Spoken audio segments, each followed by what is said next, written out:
तो last video में हम लोग ने पढ़ा आर्टिकल 12 के बारे में। अब आर्टिकल 12 क्या डिस्कस करता था? आर्टिकल 12 डिस्कस करता था डेफिनेशन ऑफ स्टेट क्या होता है और डेफिनेशन ऑफ स्टेट ज़रूरी क्यों है। हम लोग अभी पढ़ रहे हैं फंडामेंटल राइट, जो कि हम लोग को स्टेट के आर्बिट्री एक्शन से प्रोटेक्ट करता है। और एक चीज़ देखिए, स्टेट का सबसे इम्पॉर्टेंट फंक्शन क्या है? Law making. इसलिए आर्टिकल 13 हम लोग को बोलता है कि लॉ क्या क्या है जो कि फंडामेंटल राइट को वायलेट नहीं कर सकता, और अगर कोई लॉ फंडामेंटल राइट को वायलेट किया तो उसका कॉन्सिक्वेंस क्या होगा। आर्टिकल 13 में बेसिकली 4 क्लॉजेस हैं। पहला, दूसरा और तीसरा क्लॉज ओरिजिनल कॉन्स्टिट्यूशन में भी था, लेकिन जो फोर्थ क्लॉज है वो बाद में इंसर्ट किया गया कॉन्स्टिट्यूशनल अमेंडमेंट एक्ट के द्वारा। ये article 13 clause 1 basically pre constitutional laws के लिए है। अगर कोई pre constitutional law fundamental right को वायलेट करता है तो उसका कॉन्सिक्वेंस क्या होगा, ये आर्टिकल 13 क्लॉज 1 में दिया हुआ है। लेकिन आप लोग अभी शायद पूछेंगे कि हम लोग ने प्री कॉन्स्टिट्यूशनल लॉ को अडॉप्ट क्यों किया बाद में, हम लोग तो नया से भी बना सकते थे सब कुछ। बट प्रॉब्लम ये है कि जब हम लोग कॉन्स्टिट्यूशन को हम लोग ने इनेक्ट किया तब हम लोग के पास उतना टाइम नहीं था कि हम लोग सब कुछ वापस एकदम शुरू से बनाए। तो इसलिए ब्रिटिश के पास जो जो लॉज था हम लोग ने वही अडॉप्ट कर लिया। और आर्टिकल 372 प्रेसिडेंट को पावर देता है कि वो कोई भी प्री ब्रिटिश लॉ अडॉप्ट कर सकते हैं। अब सोचिए, ब्रिटिश ने जो लॉ बनाया वो तो एकदम सही होगा नहीं, जो कि हमारा सारा फंडामेंटल राइट को अपहोल्ड कर दे। बहुत सारे ऐसे भी लॉज होंगे जो कि फंडामेंटल राइट को वायलेट करेगा। तब उस लॉज के साथ क्या होगा, ये हम लोग को बताता है आर्टिकल 13 क्लॉज 1। आर्टिकल 13 क्लॉज 1 में सुप्रीम कोर्ट ने एक बहुत इंटरेस्टिंग डॉक्ट्रिन दिया हम लोग को, जो कि है डॉक्ट्रिन ऑफ सेवरेबिलिटी और सेपरेबिलिटी। तो क्या होता है कि कोई भी जब लॉ फंडामेंटल राइट को वायलेट करता है, मतलब कोई भी जब pre constitutional law fundamental right को वायलेट करता है और सुप्रीम कोर्ट वर्डिक्ट दे देता है कि ये फंडामेंटल राइट को वायलेट कर रहा है, तो बेसिकली उसको पूरा हटाया नहीं जाता है, वो इनऑपरेटिव हो जाता है। उस लॉ का वो पार्ट बस जो कि ऑब्जेक्शनेबल है वो इनऑपरेटिव हो जाता है। मतलब जैसे कि आप बोल सकते हैं सैडोट, मीन्स सोचिए उसको सैडो से ढक दिया जाता है। अब सोचिए ऐसा अगर करें कि गवर्नमेंट जो उसका ऑब्जेक्शनेबल सेक्शन था उसको बस हटा के वापस उस लॉ को पास कर दे, तो उसको हम लोग बोलते हैं डॉक्ट्रिन ऑफ एक्लिप्स। जैसे कि जो शैडो आ गया था, अगर सोचिए शैडो हट गया तो it's something like eclipse, right? तो इसलिए इसको डॉक्ट्रिन ऑफ एक्लिप्स भी बोला जाता है।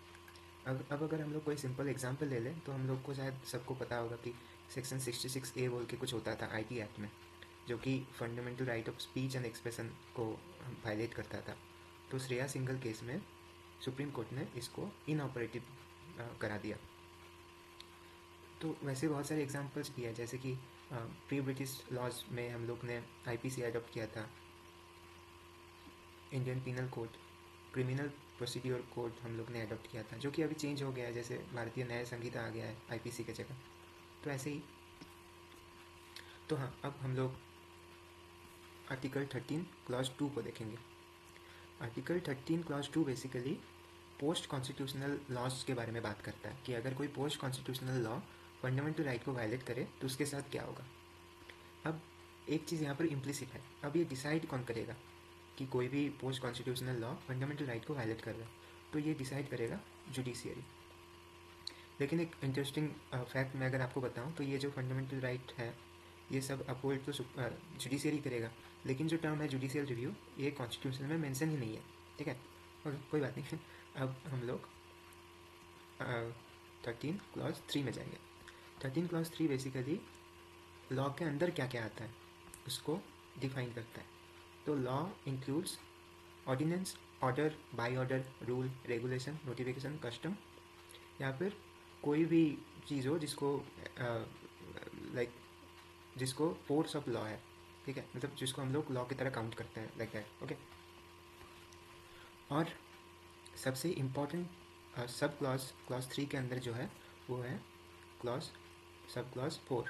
ठीक है, अब देखिए सब क्लॉज 4 एक्चुअली एक्सेप्शन है, जो भी हम लोग पहले डिस्कस करके आ चुके हैं उसका सबसे इम्पॉर्टेंट एक्सेप्शन है सब क्लॉज 4, जहाँ पर क्या लिखा हुआ है ध्यान से देखिए। Nothing in this article shall apply to any amendment of this constitution made under article 368। मतलब पहले जो भी लिखा हुआ था वो क्या लॉ का डेफिनेशन था, लॉ के अंदर क्या क्या आता है, लॉ फंडामेंटल राइट वायलेट नहीं कर सकता।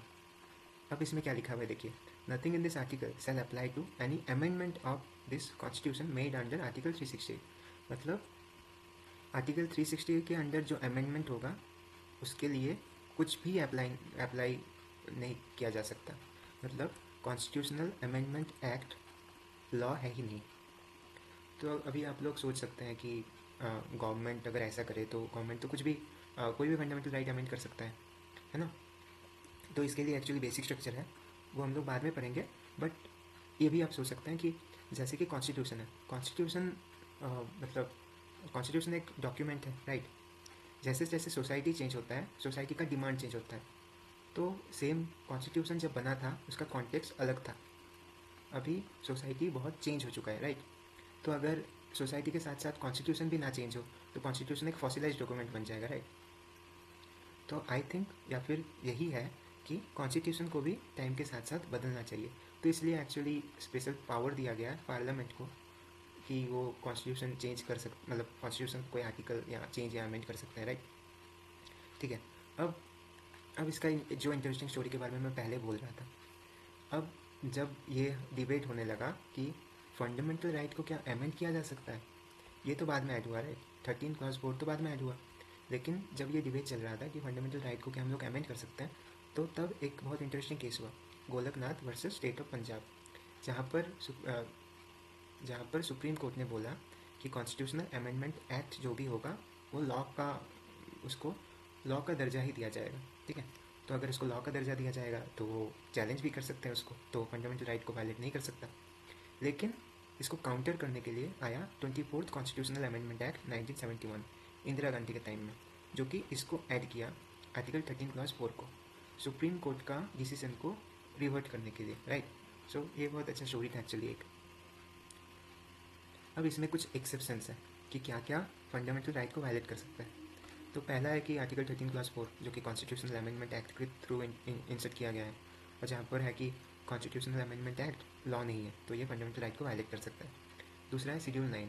तो अगर आपको पता है कि शेड्यूल 9 में जो भी लॉ ऐड करेंगे हम लोग उसको basically immune to judicial review है, अगर नहीं पता है तो बाद में हम लोग कवर करेंगे ऐसे भी, तो इसलिए ठीक है। और देखिए इमरजेंसी है ना, हम लोग ने अभी जो जो लॉ पढ़ा, law includes any ordinance, order, by order, rule, regulation, notification, custom etcetera जो भी था। लेकिन हम लोग इमरजेंसी क्या होता है, इमरजेंसी होता है प्रोक्लेमेशन ऑफ इमरजेंसी, ये कोई लॉ नहीं है ना। तो इसलिए इमरजेंसी के टाइम बहुत सारे फंडामेंटल राइट वायलेट भी करते हैं, मतलब वायलेट भी कर सकते हैं और करते भी है, तो उसको हम लोग चैलेंज नहीं कर सकते, ठीक है। और लास्ट है जुडिशियरी, और जुडिशियरी तो स्टेट नहीं है, हम लोग पहले ये डिस्कशन बहुत प्राउडली कर चुके हैं, ठीक है। ओके देन, अभी के लिए इतना ही, अगले वीडियो में मिलते हैं।